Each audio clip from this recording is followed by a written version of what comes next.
ओम नमः शिवाय शिवजी सदा सहाय। ओम नमः शिवाय गुरुजी सदा सहाय। वायनीय संहिता एकादश खंड विद्यावतार का कथन।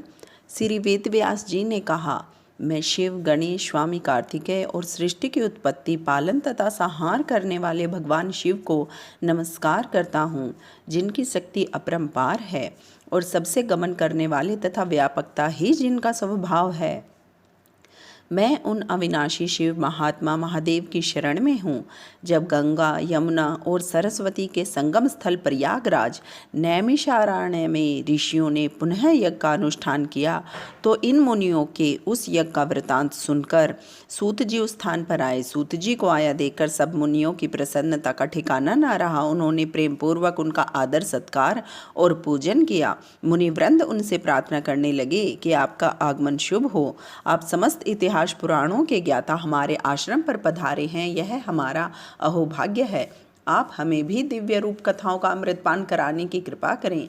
मुनियों की प्रार्थना सुनकर पहले व्यास पुत्र सूत जी ने भगवान शंकर और गणेश जी का ध्यान किया और जगदम्बा पार्वती तथा अपने गुरुदेव को प्रणाम कर बोले, हे मुनियों, मैं आपको सभी विद्याओं के रूप पुराणों के प्रकट होने का वृतांत सुनाता हूँ।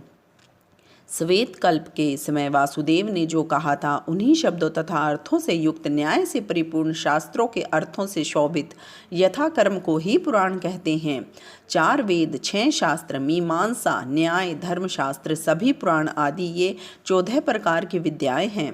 आयुर्वेद, धनुर्वेद, गंधर्व वेद, अर्थशास्त्र की 14 विद्याओं में शामिल कर देने से 18 प्रकार की विद्याएं हो जाती हैं। इन विद्याओं के निर्माता भगवान शंकर ही हैं। संसार की रचना का कार्य ब्रह्मा जी को दिया गया और ये 18 विद्याएं उन्हें अर्पित की गई। ब्रह्मांड की रक्षा का भार विष्णु जी को दिया गया। विष्णु जी ब्रह्मा जी की रक्षा करने वाले हैं और मध्यम व्रत है।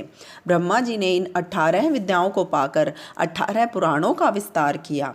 फिर ब्रह्मा जी के 4 मुखों से 4 वेद उत्पन्न हुए। उसके बाद अन्य शास्त्रों की उत्पत्ति हुई। अतः इनका पढ़ना और समझना प्रत्येक व्यक्ति के लिए असंभव है।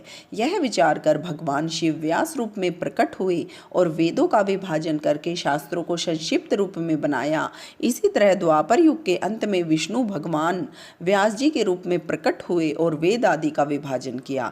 द्वापर युग की समाप्ति पर सत्यवती नंदन कृष्ण देवपायन के नाम से व्यास जी प्रकट हुए। इन्होंने वेदों को 4 भागों में विभक्त किया, इसलिए ये वेद व्यास के नाम से प्रसिद्ध हुए। जब तक इन पुराणों को ना पढ़ा जाए, तब तक वेद, उपनिषद, वेदों के अंश पढ़ने से कुछ भी ज्ञान प्राप्त नहीं होता।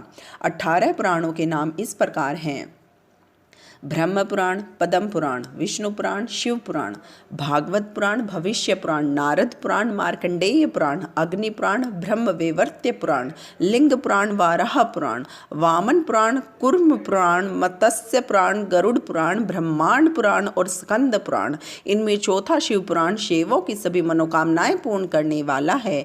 इसी शिव पुराणोक्त धर्म तथा विधि के द्वारा शिवोपासना करने से 3 वर्णों के मनुष्य एवं देवताओं को शिव कथा सुनने से ही शीघ्र ही शिवलोक की प्राप्ति हो जाती है, जिसे भक्ति कहा गया है। मुक्ति की अभिलाषा से शिव आराधना ही फलदायक है। ओम नमः शिवाय शिवजी सदा सहाय। ओम नमः शिवाय गुरुजी सदा सहाय। जय गुरुजी, शुक्राना गुरुजी।